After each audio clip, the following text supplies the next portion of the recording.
ಸಾವಿರವನ್ನ ಸೂಚಿಸೋದಿಕ್ಕೆ K ಅಕ್ಷರವನ್ನ ಯಾಕೆ ಬಳಸ್ತಾರೆ ಗೊತ್ತಾ? 99ರಷ್ಟು ಜನರಿಗೆ ಈ ಮಾಹಿತಿ ಗೊತ್ತೇ ಇಲ್ಲ. ಪ್ರಸ್ತುತ ದಿನಗಳಲ್ಲಿ ಸಾವಿರ ಅನ್ನೋದನ್ನ ಯಾರು ಕೂಡ 1,000 2,000 ಅಂತ ಕರೆಯೋದಿಲ್ಲ. ಬದಲಾಗಿ ಶಾರ್ಟ್ ಆಗಿ ಕೆ ಅಂತ ಹೇಳ್ತಾರೆ. ಅಂದ್ರೆ 1K 2K ಹೀಗೆ. ಆದ್ರೆ ಈ ಕೆ ಅನ್ನುವಂತಹ ಪದ ಶಾರ್ಟ್ ಆಗಿದೆ ಅನ್ನೋ ಕಾರಣಕ್ಕೆ ಹಲವರು ಬಳಸ್ತಿದ್ದಾರೆ ಹೊರತು ಕೆ ಅನ್ನುವುದರ ಅರ್ಥ ಖಂಡಿತವಾಗಿಯೂ ಯಾರಿಗೂ ತಿಳಿದಿರೋದಕ್ಕೆ ಸಾಧ್ಯವಿಲ್ಲ. ಇತ್ತೀಚಿನ ದಿನಗಳಲ್ಲಿ ಸಾಮಾಜಿಕ ಮಾಧ್ಯಮ, ಹಣ ಮತ್ತು ವೆಬ್ಸೈಟ್ಗಳಲ್ಲಿ 1,000 ಸಂಖ್ಯೆಯನ್ನ ಇಂಗ್ಲಿಷ್ ಅಕ್ಷರದ ಕೆ ರೂಪದಲ್ಲಿ ಉಚ್ಚರಿಸ್ತಾರೆ.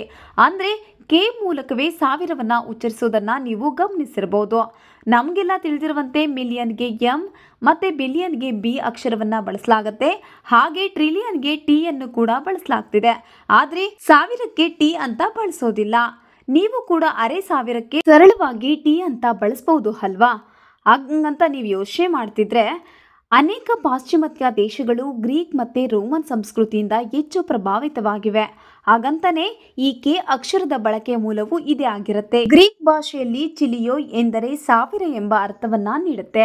ಚಿಲಿಯೋಯ್ ಅಂದ್ರೆ ಗ್ರೀಕ್ ಪದವನ್ನ ಫ್ರೆಂಚರು ಕಿಲೋ ಅಂತ ಸಂಕ್ಷಿಪ್ತಗೊಳಿಸಿದ್ದಾರೆ. ಇದಾದ ಬಳಿಕ ಕಿಲೋಮೀಟರ್, ಕಿಲೋಗ್ರಾಂ ಇತ್ಯಾದಿಗಳ ಕುರಿತು ಜನರಿಗೆ ಮಾಹಿತಿ ದೊರಕಿದ್ದು, ಹಾಗಾಗಿ ಕೆ ಬೆಳಗಿಸಲಾಗುತ್ತದೆ ಎಂದು ಹೇಳಲಾಗುತ್ತೆ. ನೀವು ಅಂದುಕೊಂಡಂತೆ ಸಾವಿರವನ್ನ ಟಿ ಅಂತ ಬಳಸೋದಿಲ್ಲ. ಯಾಕಂದ್ರೆ ಇದು ಕನ್ವೆನ್ಷನ್ ಮತ್ತು ಸಂಪ್ರದಾಯಗಳನ್ನ ಬದಲಾಯಿಸುವುದು ನಿಜವಾಗಿಯೂ ಕಷ್ಟ. ಆದ್ರಿಂದ ನಾವು ಈಗೇನು ಬಳಸ್ತಿದ್ದೀವೋ ಅದನ್ನೇ ಮುಂದುವರಿಸ್ತಿದ್ದೀವಿ. 1,000 ಮೀಟರ್ ಎಂದ್ರೆ 1 ಕಿಲೋಮೀಟರ್, 1,000 ಗ್ರಾಂ ಅಂದ್ರೆ 1 kg. ಹೀಗೆ ಕೆ ಪದ ಜಾರಿಗೆ ಬಂದಿದೆ. ಸಾವಿರಕ್ಕೆ ಕೆ ಅಂತ ಕರೆಯೋದು ಇದು ಕೂಡ ಕಾರಣವಾಗಿರುತ್ತೆ. ಇದಾಗಿತ್ತು ಕೆ ಪದದ ಅರ್ಥ. ಸೊ ಮತ್ತಷ್ಟು ವಿಡಿಯೋಗಾಗಿ ನನ್ನ ಚಾನಲ್ನ ನೋಡ್ತಾ ಇರಿ, ಲೈಕ್ ಮಾಡಿ, ಶೇರ್ ಮಾಡಿ, ತಪ್ಪದೆ ಸಬ್ಸ್ಕ್ರೈಬ್ ಮಾಡಿ. ಇನ್ನೊಂದು ವಿಡಿಯೋ ಜೊತೆ ನಾಳೆ ಬರ್ತೀನಿ. ಅಲ್ಲಿವರೆಗೂ Tata, bye bye, take care.